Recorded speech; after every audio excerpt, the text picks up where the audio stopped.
नाड़े को उखाड़ करके तोड़ करके महाराज सुखदेव ने अपने हाथों से फेंक दिया। तो यही अमर पेड़ के नाम से जाना गया है। इधर जिस समय चल दिए मन की ओर तो पिता ने बार बार रोका, लेकिन सुखदेव नहीं माने। जब सुखदेव नहीं माने तो बताया गया, महाराज बताने लगे पिताजी को बात बताओ। एक छत पर एक राजा की कन्या खड़ी हुई है, वो छत पर अपने केसों को सुखा रही है, घर में कोई नहीं है और उसी गली से होकर एक साधु का जाना हो रहा है। जब उन साधु को उस कन्या ने देखा तो आवाज लगाने लगी है, बाबा जी कुछ ज्ञान दे जाओ। तो वो बाबा अंदर चले भी गए।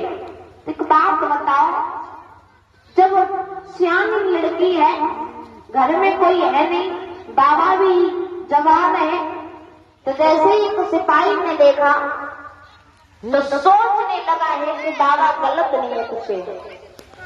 उसने जाकर के महाराज से कह दिया कि ये तुम्हारे आंगन में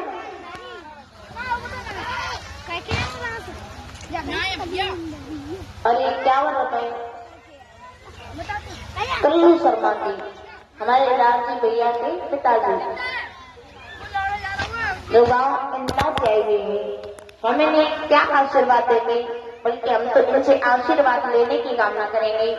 ऐसे बुजुर्गों का हमें आशीर्वाद मिलता रहे, समाज में अपना कल्याण पाते रहे। राधे ऋषि राधे। तो बताया गया महाराज, जिस समय उस कन्या ने महाराज को बुलाया और सिपाही ने राजा से जाकर गलत कह दिया कि तुम्हारे बेटी के कमरे में एक साधु बैठा हुआ है। वो राजा चला महाराज भागता हुआ, जैसे ही राजा के कदमों की आवाज उन संत के कानों में पड़ी, घबरा गए। कहने लगे, बिटिया मेरी भी अवस्था यौवन अवस्था है और तुम भी सियानी लड़की हो, तुम्हारे पिता गलत सोचेंगे, काम करो मुझे कहीं छिपा दो। तुम्हारे पिता ने अगर इस हाल में देख लिया तो वो मुझे जान से मार देंगे, तो आप हमें कहीं छिपा दो। लेकिन महाराज कमरे में कहीं छिपाने की जगह नहीं थी। तो अंत में महाराज जो थे, तो महाराज पहले गटर हुआ करते थे, हैं? जो भंगिन जो होती थी वो साफ करने आती थी पहले के जमाने में। तो महाराज वो संत जो थे, गटर में उस बिटिया ने उस संत को छिपा दिया। जब संत को गटर में छिपा दिया और तो राजा आया, चारों तरफ देखा, कोई दिखाई नहीं दिया। जब कोई दिखाई नहीं दिया, बेटी से पूछा, बेटी यहाँ कौन आया था? बेटी ने सर हिलाया, पिताजी यहाँ कोई नहीं था। जब राजा ने देखा यहाँ कोई नहीं था तो कहने लगा, कोई बात नहीं, अब तुम्हारा अंदर गए, जाकर के मलमूत्र किया है, लेकिन महाराज उन्हें नहीं पता था कि इस गटर में को संत छिपा है। तो उनके ऊपर सारा मलमूत्र गया।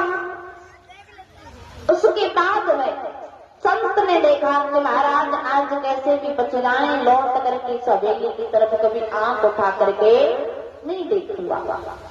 अब तो महाराज राजा लौट करके अपनी प्रजा की ओर चला है, अपनी कचहरी की ओर चला। बताया गया कि महाराज संध्या के समय एक ढोल मैया आई।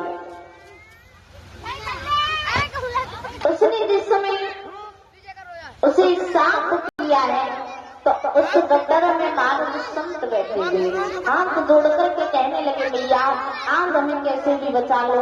अगर राजा मुझे देख लेता तो मुझे तो जीवित नहीं छोड़ता, लेकिन इस कन्या पर दोष लग जाता, इसलिए आज मुझे कैसे करके निकाल दो। आज के बाद मैं कभी इस हवेली की तरफ आंख उठाकर नहीं देखूंगा। मैया ने कैसे भी करके महाराज उस संत को बाहर निकाला है। इधर दूसरा दिन हुआ है तो वही कन्या छत पर खड़ी हुई बुला रही है, बाबा जी कुछ ज्ञान दे जाओ। एक बात बताओ पिताजी, उस संत को जाना चाहिए या नहीं जाना चाहिए? तो महाराज व्यास जी कहने लगे, बिल्कुल नहीं जाना चाहिए। अरे एक बार तो गटर से ऐसे तैसे निकल पाएगा तो दोबारा गए तो चुन्नी पे वसूली चढ़ जाएगी, नहीं जाना चाहिए। तो समझ आकर के सुखदेव कहने लगे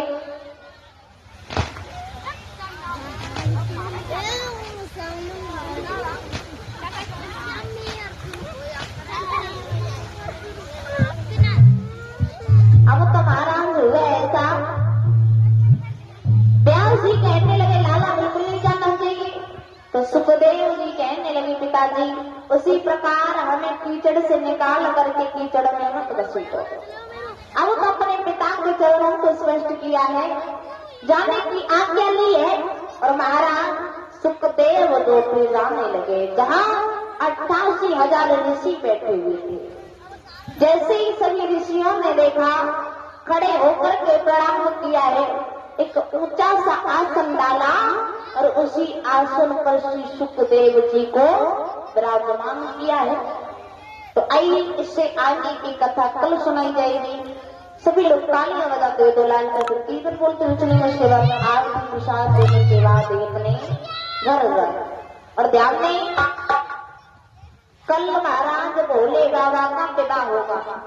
तो भोले बाबा के विवाह के लिए, कन्यादान के लिए जो भी लाना चाहे, वस्त्र या श्रृंगार, बर्तन, जो भी श्रद्धा हो वो लेकर के, ठीक है।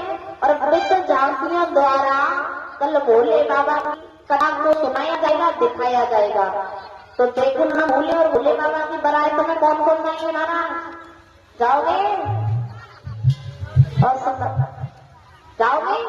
हाँ, तो ज्यादा से ज्यादा भीड़ में आए। वृद्ध झांकियों द्वारा कल दिखाया जाएगा एवं कथा को सुनाया जाएगा। तो सभी लोग सारे हो जाते बोलेंगे।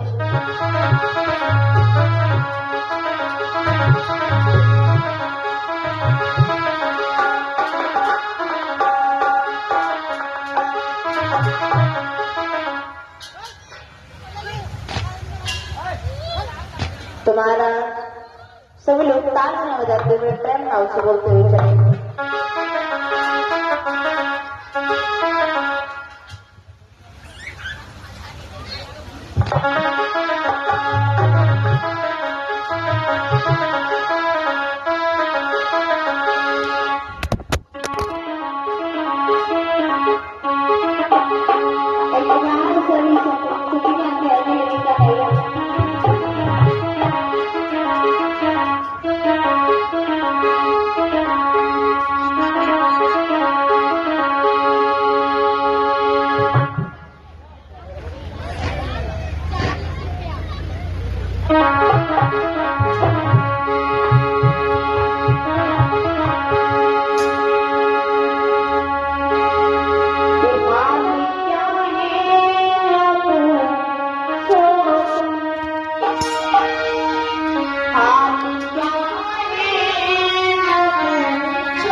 और ये एक शेर मुकेश भैया की तरफ से ऋषि गांव के रहने वाले हैं। ये एक शेर का देकर सम्मान करे, भगवान से कामना करते हैं हमेशा राधा रानी कथा बच्चे में